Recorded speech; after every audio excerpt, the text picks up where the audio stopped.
નમસ્કાર વિદ્યાર્થી મિત્રો, હું રવિ જોશી સ્ટેટિસ્ટિક્સ ગુરુ ચેનલમાં આપ સર્વે વિદ્યાર્થીઓનું ફરી એકવાર હાર્દિક સ્વાગત કરું છું.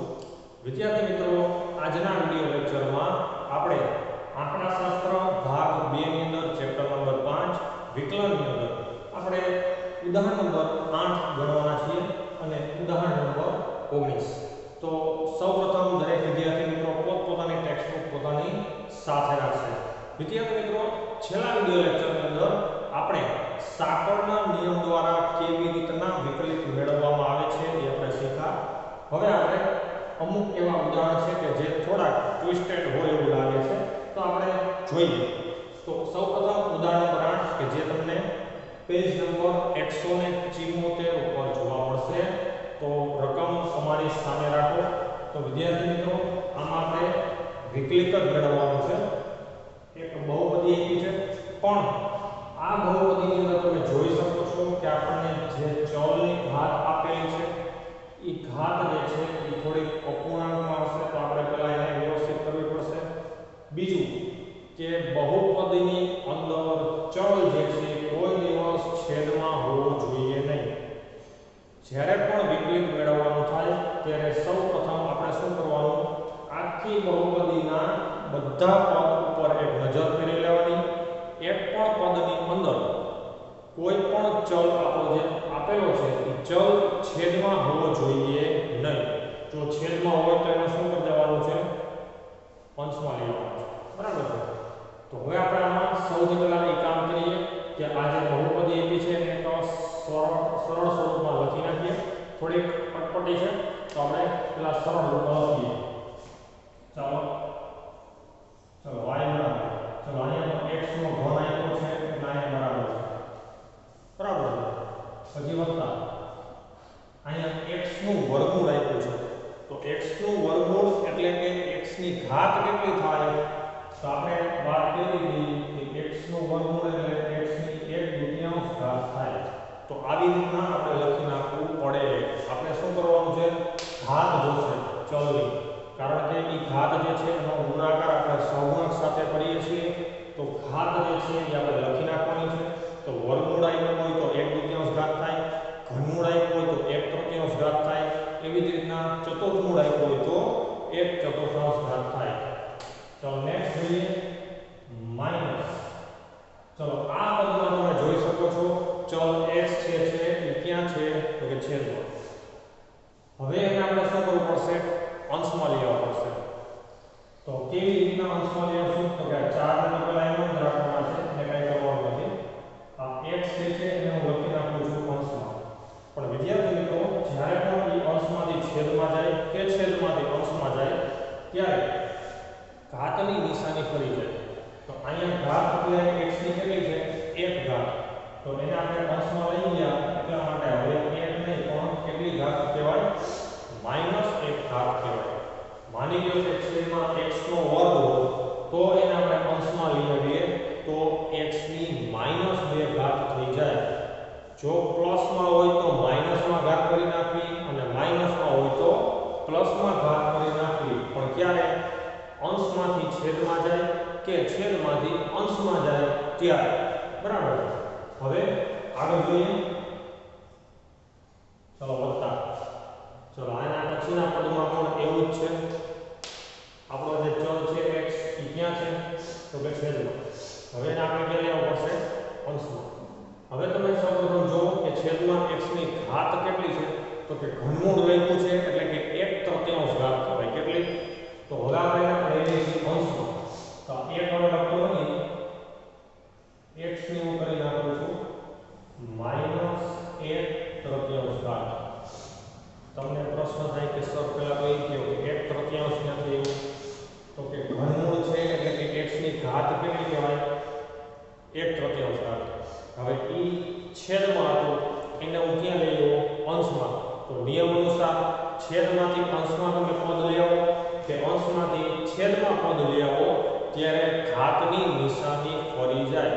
પ્લસ હોય તો માઈનસ થઈ જાય, તો માઈનસ હોય તો પ્લસ થઈ જાય. તો અહીંયા આપણી ઘાત જે છે આ વર્ગમૂળમાં ઘનમૂળમાં લખ્યું છે x એટલે x ની 1/3 ઘાત થાય પણ એ પ્લસ હશે. એને આપણે અંશમાં લઈ ગયા એટલે એ કઈ ઘાત થઈ ગઈ માઈનસ, અને ત્યારબાદ વત્તા 1/4, આમાં તો કોઈ ચલ નથી એટલે અપૂર્ણાંક સંખ્યા એમને એમ લખવાની છે. અહીંયા 4 ને તમે ક્યાંક અંશમાં લઈ આવવાના નહીં, આપણે શું કરવાનું છે, ચલને જ અંશમાં લઈ આવવાના જો છેદમાં હોય તો, બાકી સંખ્યા એટલે કે અચળ પદને કઈ અંશ છેદમાં કરવાના નથી, એ હોય એમ જ લખવાનું છે. તો હવે આપણે એક સરળ ફોર્મેટમાં લખી દઈશું છે. હવે આપણે મેળવવાનું છે વિકલિત. ચાલો y નું વિકલિત એટલે આપણે લખશું dy upon dx. હવે બધાને યાદ રહી ગયો છે વિકલિતનો સંકેત dy upon dx.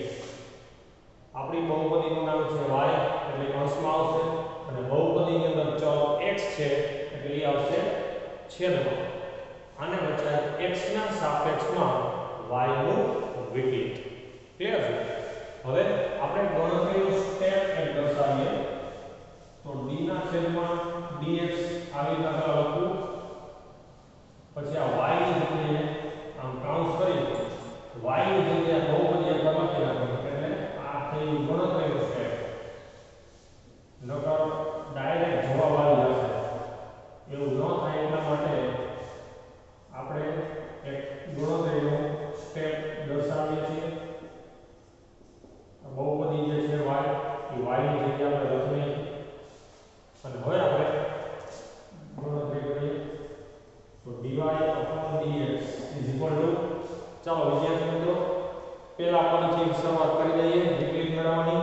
તો x ના ઘનનું વિકલિત, ખાસ ધ્યાન રાખજો ઘાત જે છે એ સહગુણક સાથે ગુણાઈ જાય, તો સહગુણક કાંઈ હોય તો એક તો હોય, તો 3 એકુ 3, અને x ની એક ઘાત ઓછી કરવાનું ભૂલાય નહીં, તો 3 ઘાત છે અને 3 માંથી 1 જાય તો 2, તો x ના ઘનનું વિકલિત થશે 3x². ક્લિયર? હવે આમ આગળ વધીએ. ચલો વત્તા 1/2 છે એ આગળ ગુણાશે 1/2 એકુ 1/2, અને x ની એક ઘાત ઓછી કરવાની છે. 1/2 માંથી 1 બાદ કરશું એટલે -1/2 વધે. 1/2 એટલે અડધું થાય, અડધામાંથી આપણે 1 બાદ કરીએ તો -અડધું વધે, એટલે કે -1/2 વધે. ક્લિયર છે? વિદ્યાર્થી મિત્રો બેઝિક નિયમ છે ગણિતના. આ સાદુરૂપ આપવા માટે આપણને અપૂર્ણાંકના સરવાળા બાકીને આ બધી વસ્તુ આવડવી ખૂબ જ જરૂરી છે. બરાબર છે? આગળ વધીએ. ચલો આ માઈનસ છે, આ માઈનસ છે, માઈનસ માઈનસ તો કે પ્લસ, પછી 4 એકુ 4, અને x ની એક ઘાત ઓછી, તો -1 અત્યારે છે, એમાંથી 1 બાદ કરીએ એટલે કે -1 એટલે -2 થશે.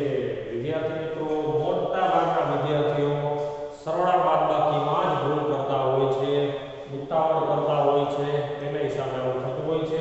એકદમ સિમ્પલ લોજિક છે. અહીંયા -1 આપેલા છે અને એમાંથી આપણે કમ્પલસરી 1 બાદ કરવાના છે, તો -1 નું -2 થશે. બરાબર છે? હવે આગળ વધીએ. પ્લસ માઈનસ માઈનસ, -1/3 છે, એ અહીંયા પ્લસ માઈનસ માઈનસ થઈ જાય.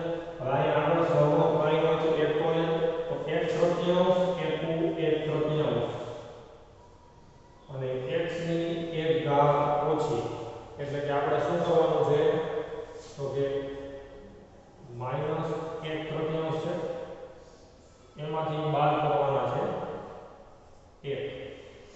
બરાબર છે? એટલે આમ થશે 3 એકુ 3 માઈનસ -1 છેદમાં 3. ક્રોસ ગુણાકાર કરી અને આપણે જે સાદુરૂપ આપીએ છીએ 3 એકુ 3 માઈનસ માઈનસ ના -1 એકમ છે અને છેદમાં 3. તો આનો આપણે સાદુરૂપ આપીએ તો -1 ને -3 -4/3. તો અહીંયા આવશે -4/3, અને સૌથી છેલ્લે 1/4 અચળ પદ છે, અને અચળ પદનું વિકલિત હંમેશા 0 થાય, એ આપણે લખતા નથી. હવે વિદ્યાર્થી મિત્રો આમાં જ્યાં જ્યાં માઈનસ ઘાત વાળા પદ આવેલા છે તો એને આપણે પ્લસમાં કન્વર્ટ કરી એટલે આનો દાખલો